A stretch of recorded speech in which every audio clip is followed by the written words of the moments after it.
আপু, আপনি কিভাবে অ্যাডস অন রিলস এর মনিটাইজেশন পেয়ে গেলেন? আপনার তো ভিডিওতে ভিউ নেই, আপনার তো রিলস গুলাতে তেমন একটা ভিউ নেই। তো এই সকল প্রশ্নের উত্তরগুলো আমি আপনাদেরকে দিব যে কিভাবে ফেসবুক আমাকে অ্যাডস অন রিলস এর মনিটাইজেশন দিল, যেখানে আমার কিন্তু কোনো ধরনের কোনো ভাইরাল রিলস বা ভাইরাল কোনো ভিডিও নেই। আমার পেজে কোনো ধরনের কোনো ভাইরাল কিছু নেই। তো এই খুঁটিনাটি বিষয়গুলো নিয়ে আজকের ভিডিওটা থাকবে, তো পুরো ভিডিওটি দেখবেন। আর অবশ্যই আমার ভিডিওটা শেয়ার করবেন। আর যারা এখনো পর্যন্ত আমার পেজে ফলোয়ার হয়ে আসেননি, তাদেরকে অনুরোধ করবো আমার পেজে একটা লাইক ফলো দিয়ে কানেক্টেড থাকবে। তো চলুন এবার মূল ভিডিওতে চলে যাই। আসলে মূলত যখন আমি পেজটা চালু করেছিলাম, তো তখন থেকেই আমি একদম প্রথম দিন থেকেই একটা টার্গেট থাকবে যে আমাকে যারা ফেসবুক কেন আমাকে অ্যাডস অন রিলস দিল এই বিষয়টা নিয়ে আমার অনেক যারা পরিচিত শুভাকাঙ্ক্ষী আছেন তাদের মধ্যে কিন্তু একটা বড় ধরনের একটা মানে চিন্তা যে আমাকে কিভাবে দিল, যেহেতু আমার রিলস গুলোতে কত 200 400 500 এরকম ধরনের ভিউ হয়। তো আমার সেরকম কোনো ধরনের আসলে অনেক বড় কোনো ধরনের ভিউ নেই, বা আমার সেরকম কোনো ভাইরাল নেই। তো আমরা ফেসবুকে সবসময় শুনে থাকি যে যদি মিলিয়ন ফলোয়ার হয়, মানে মিলিয়ন ভিউ হয়, কিংবা অনেক বেশি ভিউ হয়, তাহলে সেই ক্ষেত্রে আপনাকে অ্যাডস অন রিলসটা দেবে ফেসবুক থেকে। তো আমার যেহেতু ফেসবুকের রিলস গুলোতে অন্তত 400 500 এরকম ভিউ ছিল, আপনি আমার আগের ভিডিওগুলো যখন দেখবেন তখন কিন্তু অবশ্যই এরকমই দেখতে পাবেন। তো যাই হোক, আমি যেটা যেটা আমি ফিল করেছি এবং আমি যেটা রিসার্চ করে বের করেছি যে ফেসবুক থেকে যখন আমি একদম প্রথম দিন থেকে আমি একটা টার্গেট সেট করেছিলাম যে আমি দিনে 5টা করে ভিডিও দিব, অর্থাৎ রিলস ভিডিও, আর বড় ভিডিও একটা দিতাম, একটা লাইভ করতাম, এবং প্রতিদিন আমি প্রথম 1 মাস 20 দিন পর্যন্ত আমি টোটালি প্রতিদিন একটা করে লাইভ করেছি এবং 5টা থেকে 6টা রিলস ভিডিও আপলোড করেছি। যেহেতু রোজার মাস ছিল, তো সেহেতু আমি সেখানে এমনিতে নর্মালি আমি 5টা সেট করেছিলাম, কিন্তু রোজার মাস হওয়াতে আমি কিন্তু আম, সেহরির টাইমেও কিন্তু একটা ভিডিও আপলোড করতাম। তো আমার মোটামুটি 6টা মানে রিলস ভিডিও আপলোড করা হয়ে যেত, এবং আমি এই জিনিসটা কন্টিনিউয়াস প্রায় একদম 2 3 মাস, মানে এখনো কিন্তু এটা আমি কন্টিনিউ রেখেছি। তো 1 মাস 25 দিন যখন আমার পেজের বয়স হয়, তখনই কিন্তু আমাকে অ্যাডস অন রিলস এর সেট আপটা আমার চলে আসে। তো এর মধ্যে কিন্তু আমার যে রিলস ভিডিওগুলো, এগুলো কিন্তু তেমন একটা ভাইরাল রিলস না। রিলস ভিডিওগুলো জাস্ট আমার নর্মাল একটা রিলস ভিডিও। নর্মাল কেমন, আমার হয়তো 200 400 500 600 এরকম। খুব বড় জোর একটা হয় বা দুইটা হয়তো বা 1000 ভিউ হয়েছে।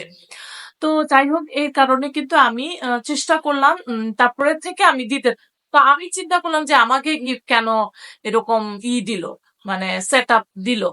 তো যখন আমি সেট আপ করলাম, তারপরে আমার সেট আপের অপশন চলে আসছে, আমি অ্যাডস অন রিলস থেকে এখন কিন্তু আমার ডলার আস্তে আস্তে যোগ হচ্ছে। তো যদিও আমার কিন্তু ডলার খুব কম যোগ হচ্ছে, তার একটাই কারণ হচ্ছে যে যেহেতু আমার রিলস গুলো এখনো ভাইরাল পর্যায়ে যায়নি। তো যাই হোক, যখন আমি এভাবে দিতে থাকলাম তখন থেকে আমি চিন্তা করলাম আমার মনে থাকতো না। যেমন সকালে 10টায় যদি একটা দিই, 11টা 12টা, 12টায় আবার একটা, একটা দুইটা, দুইটা একটা, 4টায় একটা, 6টায় একটা, 8টায় একটা, রাত 10টায় একটা, মানে এভাবে করে 2 ঘন্টা পর পর রিলস আপলোড করার যে নিয়মটা, সেটাকে আনতে আমি ফলো করছিলাম। তো আমি চিন্তা করছিলাম যে আমি প্রথম কয়েকদিন এভাবে দেওয়ার পরে আমি দেখলাম যে আমি ভুলে যাই কখন রিলসের টাইম, দেখা গেছে চলে যায় 10টার জায়গায় 11টা বেজে যায়, 12টা বেজে যায়, আমার মনে থাকে না কাজের তাড়নায়।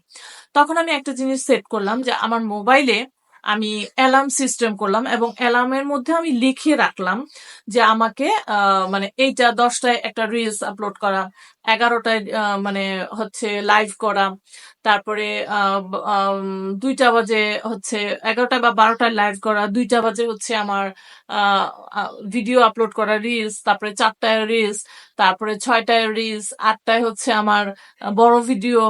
এভাবে করে আমি একদম শিডিউল করে ফেললাম। যখন আমি সবকিছু রেডি রাখতাম, তারপরে যখন এখনো আমি সেটা করি, সবকিছু রেডি রাখি, এবং যখন আমার অ্যালার্মটা বাজে সাথে সাথে আমি একটা রিলস আপলোড দিয়ে দিই। তো এভাবে করে আমার কিন্তু সব সময় 4টা থেকে 5টা, মানে 4টা খুব কম হয়। আমি প্রতি 2 ঘন্টা পর পর যদি আমি কখনো কোনোদিন রিলস দিতে নাও পারছি, তাহলে রিলসের যে টাইমটা সেই টাইমটাতে আমি একটা বড় পোস্ট দিয়ে দিয়েছি। তো আপনারাও এই নিয়মগুলো যখন পালন করবেন একদম নিয়ম মতো, আপনাদের রিলস গুলো ভাইরাল হতে হবে না। অনেকেই বলে যে রিলস ভাইরাল না হলে অ্যাডস অন রিলস পাওয়া যায় না, অনেক বেশি ভাইরাল হতে হবে। 1 লাখ ভিউ যদি একটা রিলসে না হয় তাহলে সেক্ষেত্রে অ্যাডস অন রিলস দিবে না। দেখেন, আপনার আপনার মানে পেজের বয়স 3-4 মাস। আপনার যদি একটা পেজে মাত্র 10টা থেকে 15টা থাকে, অর্থাৎ রিলস থাকে, সেই রিলস গুলোর মধ্যে আপনার অনেক বেশি ভাইরাল হলো, তারপরেও কিন্তু আপনাকে অ্যাডস অন রিলস এর মনিটাইজেশন দেবে না। অ্যাডস অন রিলস এর মনিটাইজেশন তখন দিবে যখন আপনার হিউজ পরিমাণের রিলস আপলোড করতে থাকবেন। প্রতিদিন আপনি কম করে হলো 3টা থেকে 4টা রিলস দেবেন। যদিও 5টা থেকে 6টা রিলস দেওয়াটা উচিত। একদম সকাল থেকে শুরু করে রাত 10টা পর্যন্ত, সকাল 8টা বা 9টা থেকে আপনি শুরু করবেন। তো এই নিয়মগুলো যদি আপনি মেনে চলেন তাহলে দেখবেন আমার মতো আপনার পেজে যদি ফলোয়ার কমও থাকে, আপনার যদি পেজে ভিউ কমও থাকে, তারপরেও কিন্তু ফেসবুক থেকে আপনাকে অ্যাডস অন রিলস এর মনিটাইজেশনটা দিয়ে দেবে। তো এটাই হচ্ছে অ্যাডস অন রিলস মনিটাইজেশন পাওয়ার মূল মানে চাবিকাঠি। এই সহজ বুদ্ধিটা আপনাদেরকে কেউ শিখিয়ে দেবে না, আমি আজকে আপনাদেরকে বললাম। তো ইনশাআল্লাহ আমার জন্য দোয়া করবেন, আর যারা ভালো লেগেছে তারা অবশ্যই আমার ভিডিওটাকে শেয়ার করে দেবেন আপনাদের ফ্রেন্ডস এবং ফ্যামিলির সঙ্গে। আল্লাহ হাফেজ।